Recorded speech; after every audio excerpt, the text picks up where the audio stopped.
a marriage workshop at the end of July, you need to be there because these are tools that you're going to be using. We're not just going to be preaching to you. We're giving you tools to have a blessed marriage. So if your marriage is in serious trouble, you need to be there. If your marriage is okay, but you want to improve it, you need to be there.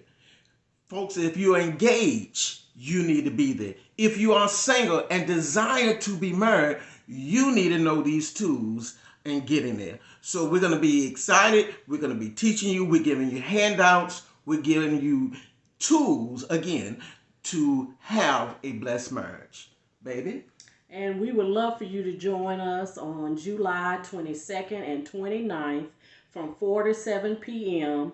at Release Church, 1616 Kings Road, Shelby, North Carolina. We look forward to seeing you. Thank you.